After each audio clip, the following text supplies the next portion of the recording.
उनकी दावत पे अमेरिका गए और वहाँ उन्होंने हमारी नुमाइंदगी की। मैं दरख्वास्त कर रहा हूँ जनाब बरकी साहब से कि तशरीफ लाएं और मुख्तसरन अपनी बात रखें। बहुत बहुत शुक्रिया खालिद भाई।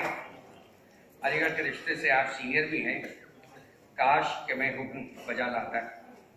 हजरात, मसाइल इतने संगीन हैं, मैं जानता हूँ कि रात बहुत ज़्यादा हो रही है, लेकिन हजरात इसमें भी कोई शक नहीं कि जब कौमों की तकरीरों के फैसले हों तो फिर वक्त बीच में हाइल नहीं होना चाहिए।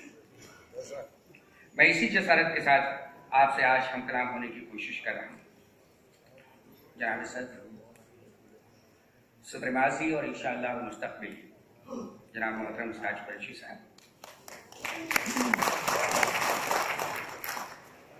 सदर मोहतरम Aligarh Muslim University old boy association parent body मोहतरम सलामतुल्लाह साहब, सदर मोहतरम मजलिस मुशावरत नवीद हामिद साहब, मेरे बहुत करम फरमा सदर Jama Masjid united front and forum Yahya Bukhari साहब, साबिक सदर Aligarh Muslim University students union मौजूदा मेयर मोहतरम फुरकान साहब, इस प्रोग्राम की रूह रमा मोहतरमा शबी आसिफ साहिबा, मोहतरम आसिफ जैदी, मेरे हमासर और मेरे बचपन के दोस्त और मेरे भाई आरिफ हुसैन, मेरे दिलोजा अख्तर आदिल, वक़ार अली, सोहेल अनवर, जीशान भाई, मौजूद ख़वातीन हज़रात, दोस्तों, रफ़ीक़ों और हमसफ़र। औरों का है प्याम और मेरा प्याम और है। ये अलीगढ़ मुस्लिम यूनिवर्सिटी से पहले अलीगढ़ कॉलेज के नाम अल्लामा इकबाल ने लिखा, और चूंकि मुझे अलीगढ़ होने का फ़ख्र हासिल है तो मैं अपनी गुफ्तगू यहाँ से शुरू करूँगा। औरों का है प्याम और मेरा प्याम और है, इश्क के दर्दमंद का तर्ज़े कलाम और है। आती थी कोह से सदा राज़े हयात है सुकून, कहता था मोरे नातवा लुत्फ़े खराम और है। तायरे ज़ेरे बाम के नाले तो सुन चुके हो, तायरे ज़ेरे बाम के नाले तो सुन चुके हो तुम, ये भी सुनो कि तायरे नाइले बाम और है। हज़रात गिरामी,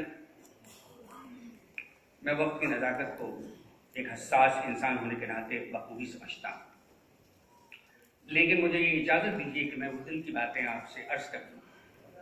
अगर मैं आज ये अर्ज नहीं करूँगा तो मुझे लगेगा कि वो फ़र्ज़ कफ़ाया जो मुझे अदा करना मैं वक्त की तंगी की वजह से वो अदा नहीं कर सका। हज़रात, मैं चंद मुद्दे टच करूँगा जो पब्लिक डोमेन में है। मेरा कोई पर्सनल एनालिसिस किसी के खिलाफ नहीं होगा, लेकिन वो मुद्दे जो उन्हीं की तरफ से फ्रेम किए गए हैं, वो जो पब्लिक डोमेन में हैं और डाल दिए गए, अगर मैं उस पर अपना इज़हार ख्याल ना करूं तो मुझे लगेगा कि मेरा admission, and that admission being a lawyer, I do not want to have that. I have to reply that with all sense of decency and responsibility, because until and unless they are replied, it would be treated or tantamount to have an admission, which I will not like to have that. पहला मुद्दा उन्होंने start किया जहां से उनकी campaign का दौर शुरू हुआ, और उन्होंने कहा कि ये क्लब गोया के तमाम मेंबरान, तकरीबन 4000 मुश्तमिल लोगों की मेंबरशिप को ये इल्जाम लगाया गया कि ये क्लब के मेंबर हैं, गोया कि यहां शराबनोशी और दूसरी तमाम चीजें होती हैं। लेकिन जब उनको क्रिटिसाइज किया गया तो फौरन उस मुद्दे से उन्होंने अपना रुख दूसरे मुद्दे की तरफ किया, और उन्होंने कहा कि मोहतरम सिराज कुरैशी साहब की पार्टीज और उनकी मीटिंग्स बहुत लईम शहीम है, ये अखबारों के बयान अर्ज कर रहा। लेकिन जब उनको लगा कि 4 लोग नहीं आ पा रहे हैं उनकी मीटिंग्स में, तो उन्होंने बहुत कोशिशें की कि शायद वही मीटिंग, वही तर्ज अमल और वही नक्शे कदम पर चलने की वो कोशिश करें, उसमें भी वो नाकाम। फिर एक बयान आया कि मैं इसको सियासत का अड्डा नहीं बनने दूंगा। लोगों ने कहा कि सियासत यहाँ अड्डा कहां हो रहा है, कहां दलाली हो रही। चौथा इश्यू ऐसा है कि जिसमें मैं आपका टाइम लेना चाहता हूं, वो कहते हैं कि मैं इसको थिंक टैंक बनाना चाहता हूं, गोया कि आज तक ये थिंक टैंक नहीं। हजरात गिरामी, किंग ऑफ जॉर्डन का इंडिया इस्लामिक कल्चर सेंटर की मेहमान नवाजी कबूल कर लेना अपने आप में इंतहाई चमत्कार और मिरेकल था। अगर आप यूट्यूब पर किंग ऑफ जॉर्डन की इस्लामियात में तकरीर यूनाइटेड नेशंस में सुनेंगे, मैं आपको दावत देता हूं कि प्लीज यूट्यूब खोलिए और देखिए उस शख्स की तकरीर। यूनाइटेड नेशंस में जो यूरोपियन और अमेरिकन औरतें थी, इस्लाम की तारीफ में वो मेजों को तालियों से अपने झंझना रही। उसने इस्लाम के सही रुख को जमाने के सामने पेश कर दिया और उसने सलाम की डेफिनेशन कि अस्सलाम वालेकुम का मतलब क्या है और इस्लाम क्या टीचिंग देता है इंसानियत को, ये उस किंग ऑफ जॉर्डन ने यूनाइटेड नेशंस की तकरीब में इस्लाम का रिप्रेजेंटेशन किया। उस अजीम शान शख्सियत का यहाँ मेहमान होना हम तमाम मेंबरान के लिए बात फख्र और इज्जत था। गोया कि ये थिंक टैंक का कोई हिस्सा नहीं। आप जिस थिंक टैंक की बात करते हैं और मैं जिस पे आपका शनाखराशी करना चाहता हूं, वो इंतहाई अहम है, जिससे कल को आने वाली नस्लें ये ना कह सके कि किसी ने उस फर्ज को अदा नहीं किया। अखबार की कटिंग मेरे सामने, आप कौन सा थिंक टैंक बनाना चाहते हैं, खतरा मुझे ये लायक, इसलिए मैं इजाजत ले रहा हूं कि वक्त की थोड़ी सी इजाजत, मैं बहुत ज्यादा शनाखराशी नहीं करूं। ये अखबार दैनिक जागरण में इंटरव्यू है और फरमाते ये हैं कि मैं राष्ट्रीय स्वयंसेवक संघ के बीजेपी के मुकाबले में ज्यादा करीब हूं, और जो असल इंपॉर्टेंट है, I would like to stress on that is that कि मैं उनकी आइडियोलॉजी का कायल हूं। This ideology, being a lawyer, is a totally unconstitutional ideology of this country. जो आरएसएस, मुझे ये शर्फ हासिल रहा कि मैंने सुदर्शन जी को लिब्रान कमीशन में और इंडिया मुस्लिम पर्सनल बोर्ड की तरफ से क्रॉस एग्जामिनेशन किया, और मेरा डायरेक्ट पॉइंटेड क्वेश्चन ये था, मैं आपके हुजूर में रखना चाहता हूं, जिस पर तमाम बीजेपी और आरएसएस के लॉयर्स ने मुझे खुशामद की कि क्वेश्चन मत कीजिए, ड्रॉप कर दिए। मैं खुशकिस्मत इंसान हूं कि सदियों में ऐसा मौका किसी शायद लॉयर को ना आए कि मैं सर चालक को क्रॉस एग्जामिनेशन करूं और ये क्वेश्चन ड्रॉप कर दूं। क्वेश्चन ये था कि the philosophy of RSS according to Mr. Golwalkar in its book We and Our Nation of Defiance says that this country is meant only for Hindus, and except Hindus nobody will have a right to live in this country. This is the philosophy of RSS. I asked Mr. Sudarshan, after implementation of the constitution in this country in 1950, do you still believe on the ideology of RSS? ये question था जिसमें तमाम lawyers मेरी खुशामद में लगे थे, drop कर दीजिए। आंसर सुनिए, बड़ा इंटरेस्टिंग आंसर ये आया कि we still stick to that ideology. I presume that they do not believe on the constitution of this country. जिस आरएसएस के हेडक्वार्टर पे तिरंगा झंडा न लगा सका हो आज तक, mister Khan, you want that ideology to implemented through this centre? आपका बयान है कि आप इस आइडियोलॉजी के कायल हैं। I, being a lawyer, have an opportunity to declare that whosoever believes on this ideology, it means that he violates the basic spirit of the constitution of this country. इसलिए मुझे आपका वक्त दरकार, और ये खाली इलेक्शन, सिर्फ इलेक्शन नहीं, अरे साहब 2 मिनट प्लीज। ये इलेक्शन एक साजिश के तहत लड़ा जा रहा है। मैं आप हजरात को बाखबर करा, डीप रूटेड कॉन्स्पिरेसी है आपके खिलाफ, कि जो आदमी पार्लियामेंट में आपके पर्सनल के खिलाफ बोल चुका हो, जो आदमी ट्रिपल तलाक में सुप्रीम कोर्ट में खुद जाके वकालत जिसने की हो पर्सनल बोर्ड के खिलाफ, वो आदमी मोहतरम फैजान साहब से आप पूछे, यूनिवर्सिटी का मसला रेज करने जा रहा हूं इसलिए मैं उनका नाम ले रहा। उनके मकान पे उन्होंने मुझसे बहुत बहस की और फैजान भाई मुझे लेकर गए थे कि इनको ये समझाइए कि अलीगढ़ यूनिवर्सिटी अपना माइनॉरिटी कैरेक्टर रखती है नहीं रखती। आखिर तक उन्होंने ये कहा कि अलीगढ़ मुस्लिम यूनिवर्सिटी का माइनॉरिटी कैरेक्टर मैं नहीं मानता। ये चैलेंज है, मैं आप पूछिए मोहतरम फैजान भाई से, मुझे अलीगढ़ ज्यादा अजीज है, जाती ताल्लुकात अजीज नहीं है उतरे।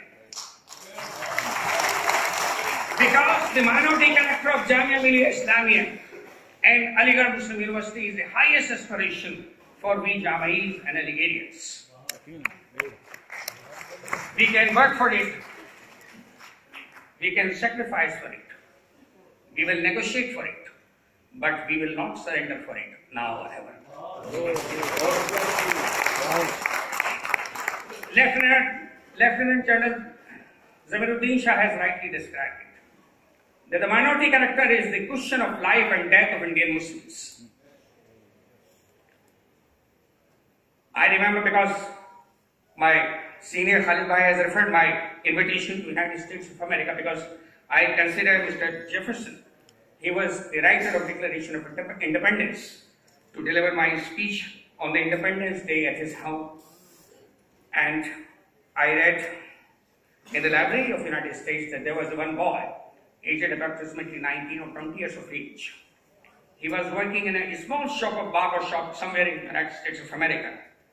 And during Second World War, he left the job and joined the American Army, fighting against France at the border of that country. His spirit pleased that he was carrying the messages of one battalion to another battalion in order to assist the army, where he was killed. I am told a diary was found on his body, and one of the pages was written like this, that America must win this war. For I will work, I will endure, I will save, and I will do everything as if the issue of the whole struggle depended on me alone.